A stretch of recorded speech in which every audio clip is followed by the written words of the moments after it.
Welcome to this explainer. Today we're unpacking a figure most of us think we know pretty well, the Valkyrie. I mean, we've all seen the Marvel superheroes, right? Or maybe you've heard the booming Wagnerian operas. But diving into the actual historical and archaeological record of the Vikings reveals a reality that wasn't about noble heroism at all. It was actually a dark, blood-soaked force of nature. So think you know the Valkyries? It's super easy to let pop culture rewrite their resumes into these beautiful winged saviors coming down from the sky. But to truly understand them, we have to strip all of that away. We've got to leave the comic books behind and travel back over 1,000 years to the freezing, muddy battlefields of Scandinavia, where the entities hovering over the slain were, quite frankly, pure nightmare fuel. Let's completely shatter that modern myth right out of the gate. The pop culture ideal gives us these fiercely independent, mortal women fighting right there on the front lines alongside the men.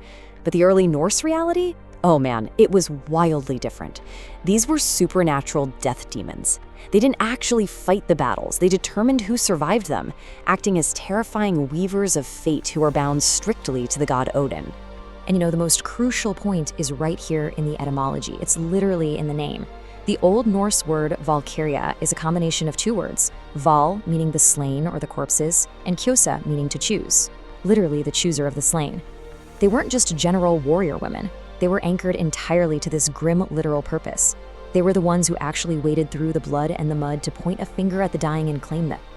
Just look at their actual mythological job description. First off, selecting the dying. Second, actively tipping the scales of victory and defeat in the middle of combat. Third, acting as the spiritual guides transporting those chosen souls to the afterlife. And then finally, shifting into celestial hospitality to serve mead? Yeah, they had quite the dynamic resume.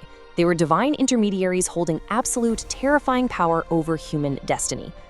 Now this brings us to what perfectly illustrates our absolute biggest hurdle as researchers, the primary source problem.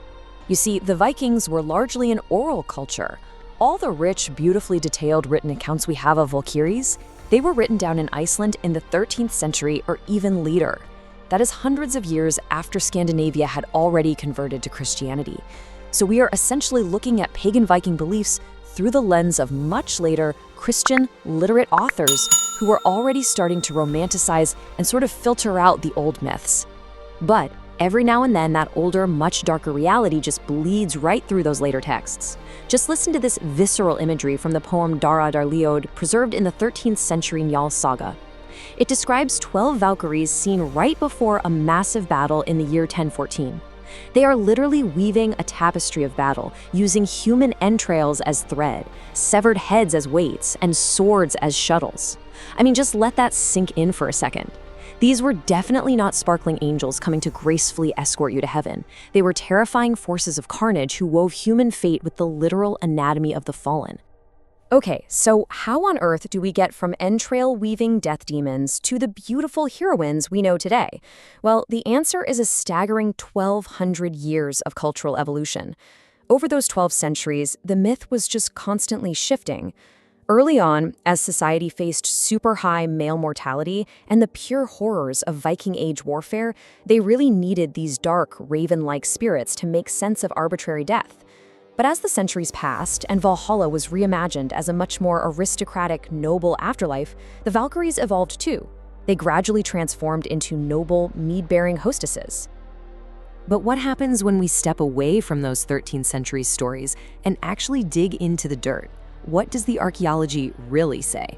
The physical evidence left behind by the Vikings gives us some incredibly tangible clues, even though, as you'll see, interpreting them is rarely a straight line.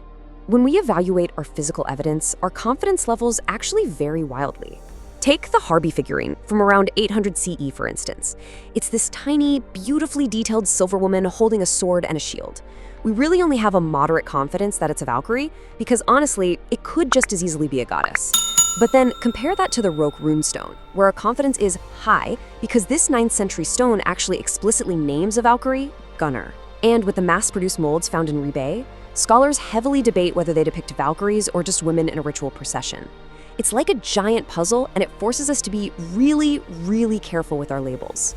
Which brings up an absolutely crucial distinction that pop culture just loves to blur: Valkyries versus shield maidens. Listen, they aren't the same thing at all. Valkyries, according to basically all primary sources, were strictly mythological, supernatural beings serving Odin.